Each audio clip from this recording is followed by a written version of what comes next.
In addition to my day job, I'm a professor of political science. And in that role, I regularly teach and write about the leadership and life and thought of Abraham Lincoln. Now, you don't have to be a scholar to appreciate that Lincoln was a visionary leader.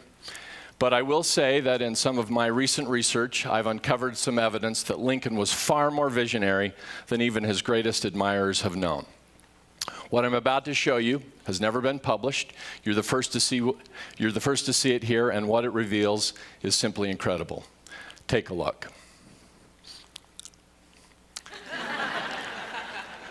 Who would have thought in 1865 that Lincoln would be so visionary as to want to be associated with the fastest growing, most dynamic institution of higher learning in the nation? Well, on a more serious note, what I wish to discuss with you this morning is what I think is the true genius and influence of Abraham Lincoln's moral imagination. To do so, I take you to a moment that's singular in our national history and perhaps world history, one that took place exactly 150 years ago this last month. But our discussion this morning is not meant to be just a sesquicentennial celebration of the past. It's brought forward this morning because I think it may be as relevant and needed as message as ever in the world in which we live today. The moment I'm speaking about is Lincoln's second inaugural address. Now, I'm more than one of a few scholars now that believe that Lincoln's second inaugural was his best speech. Lincoln himself said, "I expect this speech to wear as well, perhaps better, than anything I have ever produced." He said that after delivering the Gettysburg Address. I want to start with this picture of Lincoln. It's the only picture we have of him giving this all-important address. It's hard to make out, so there's a little green arrow here highlighting exactly where he's standing behind a spare podium. With all that I've said about how great the speech is, I have to begin by noting the speech gets off to a strange start. He basically says in this gathering, there's not a lot to talk about today. This is going to be a short speech. Everything hinges upon the war. I trust you know how the war is going as well as I do, and that you're reasonably satisfied with the progress. Well, this is a very strange way to start this speech because of the context of the war at that time. As you can see from this map, Grant was dug in on the south of Petersburg, hemming in Lee, who was at Richmond. What this created was a trapping mechanism, if you will. Lee couldn't go east to the ocean. He didn't have an army. He couldn't go north, farther into Union forces. The only thing he could do was try to get west, and Grant was flanking him, with Sherman and Sheridan marching up from the south.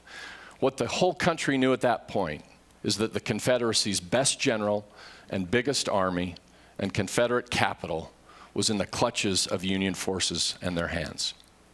The war was just about over, and everybody knew it. It was a cause for celebration, and yet Lincoln doesn't say a word. Very, very strange and unexpected in a political context. Well, if the beginning is strange, the ending is unprecedented. But here again, we have to appreciate the context in which Lincoln is speaking. First of all, we need to appreciate his own sense of loss and the responsibility he felt as the moment he came into his presidency. He was elected in November of 1860, and by March of 1861, 7 states seceded from the Union, meaning before he's even come into office, before he's made a single decision, 7 states said would rather be out of the Union than in it with you as president. Can you imagine the weight of that burden? And then he begins the war, and from day one, he's constantly criticized about how the war is conducted and his role and his motivations in the war. Here are just a few political cartoons from different papers, South, North, European, that highlight that constant level of criticism. Here he's painted out to be a vampire figure, sucking the blood of the pure Columbia, the representation of America. Here's a shot of him from a kind of a European perspective in a game of cricket. That this is all really just a game, but a deadly game. He's the personification of death, wearing this Caesarean wreath. It's all about his own game of power and acquisition of power. That's what the Civil War is about. He was criticized by Northern abolitionists. This is a cartoon highlighting, criticizing his signing of the Emancipation Proclamation, something we consider today as one of the most noble breakthroughs in human history. But for some, he didn't go far enough, and so it shows him with his foot on the Bible and the Constitution ripped up, and his pen dipped in the inkwell made out of a little satanic figure. And these were from folks on the northern side. One of the most common images of him would be something like the following, where he is there sort of betwixt and between. He's not so bad as some of the rebelling South, if you will, that have the Satan figure on their shoulder creating a rebellion. But he's certainly not General Fremont, who boldly freed the slaves in Missouri against Lincoln's own orders. He's somewhere in the middle. He's a vacillator. He's trying to please everyone, and he's not that attractive. He's a cross between a sort of an imp and a baboon. This is what he's picking up and reading in the papers on a regular basis. Then you add to this the personal tragedy that he felt.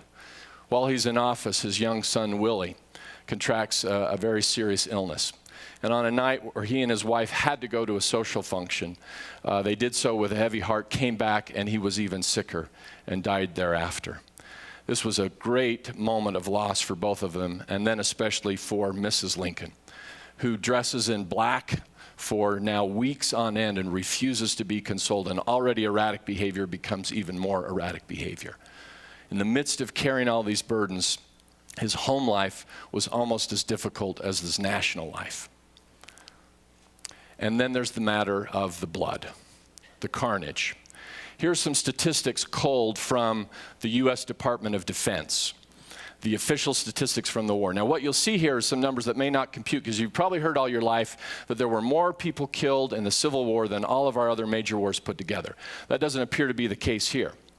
But that's because these are only the official statistics of the U.S. Department of Defense. It's only counting Northern soldiers who fought for the U.S. government. When you add in the Confederate loss, and if you extend the analysis out a year to a year beyond the war and account for those folks who died from injury and disease incurred during battle, that number goes to nearly 1 million or over 1 million. Lincoln is standing there looking out into an audience where almost everyone would have been affected by this, the loss of a father, a son, a brother. And you can physically see the toll that this takes on Lincoln himself. This is a picture of Lincoln taken at the Cooper Union address given just before he was elected president. The shot I'm about to show you is taken just 4 years later, the last known photo that we have of Lincoln in his presidency. It looks like he has aged by 15 or 20 years. It's only been 4. That's the Lincoln that was standing at that podium March 4th, 1865, looking out to that audience. Now think, what would you say in that moment if you're the leader? All of that bloodshed, all of that carnage, and for what? All over one of the ghastliest human practices we have ever known, the practice of human slavery. And now you're about to win? And you're winning despite all of the criticism, all of the personal loss. What would you say? Well, here's what Lincoln said. With malice toward none, with charity for all, with firmness in the right as God gives us to see the right, let us strive on to finish the work we are in, to care for him who shall have borne the battle, and for his widow and his orphan, and to do all which may achieve and cherish a just and lasting peace among ourselves and with all nations. Now, in my days as a professor of political science, I've read a little bit of history, I've read a little bit of politics. I can find no precedent for this in human history. Now, let me be clear. There are priests and prophets and popes who may have spoken like this. But a president or a prime minister or a general in the middle of a civil military conflict to stand up and say, with malice toward none, with charity for all, it had never happened before in human history. So the question before us is, how did Lincoln arrive at such a profoundly magnanimous, generous, and unprecedented position? The answer, in a phrase, moral imagination. Now, to be clear, by moral imagination, I do not mean to suggest that Lincoln was simply this really creative, clever guy who thought up his own sort of self-made morality that turned out to be a perfectly practical response to the situation the nation was facing. Even as we cannot help but be moved by that awe-inspiring sense of care and forgiveness in that final statement, we cannot miss that immediately following those statements of charity, he calls for firmness in the right as God gives us to see the right, and pleads for the country to finish the work we are in. Well, the work they were in was the work of war. Between the time Lincoln gives his second inaugural and Lee surrenders to Grant at Appomattox, thousands of more soldiers will die. For Lincoln, morality was not a plaything. Morality was grounded in truth, and some truths at some moments have to be defended even unto death. For all of his efforts to treat all of the parties with a remarkable degree of non-judgmentalism, which he does in that speech repeatedly, in the final analysis, there was a morally right and morally wrong question. There was a morally wrong answer to the question of whether or not the country should be practicing human slavery. So Lincoln's moral imagination begins with some non-negotiable principles. He was not free to simply adjust or dismiss according to his own preferences or circumstances. And yet, somehow Lincoln escaped something that was affecting almost the entire rest of the country, north and south. And that was a punishing sense of self-righteous certainty about who was good and who was bad. For Lincoln, moral truth was rooted in something higher, something transcendent, something even divine.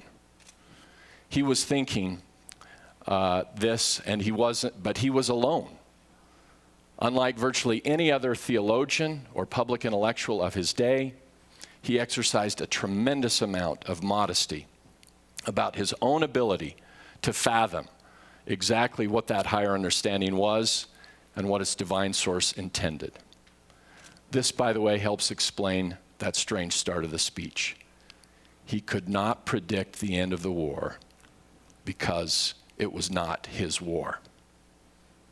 As Lincoln could only suppose, given his limited horizon and understanding, this war appeared to be, to him, a punishment to the whole country, both north and south, for the sin of practicing or otherwise abetting the practice of slavery. And so even if he couldn't say this for sure, he surely could not predict when this war would be over.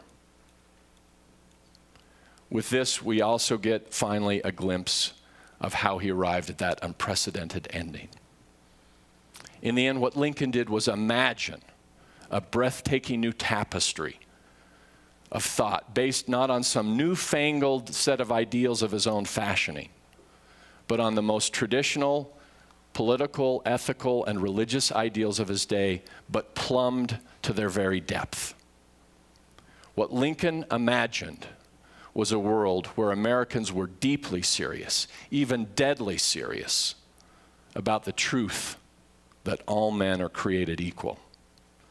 At a minimum, this required the hard, sometimes brutal work of eliminating human slavery, which was deep and entrenched in our country's practices. Along with this, he imagined a world where Americans truly recognized they were humans, imperfect, fallen, mortal creatures standing before a God who knew more than they knew, which dictated a great sense of humility and restraint in interpreting God's will and judgment in the world. And finally, he imagined something that perhaps required the hardest work of all. He imagined a world in which Americans did not just believe, but actually practiced that long-standing doctrine that you must love everyone, including your enemies, as yourself. With this profound and ingenious blend of truths, Lincoln gave the vision to a nation that would lift it up and out of its bloodiest conflict and most hateful war, even as it firmly finished the work of that war. Of course, the full healing power of Lincoln's words were cut short when his own life was cut short by a bullet fired in hatred. But we still have his words today, and they still beckon to us, offering us wisdom and direction in these polarized times. In the face of the increasingly intense debates about how we are to live with one another, Lincoln would not ask anyone to surrender their determination to live according to moral truth.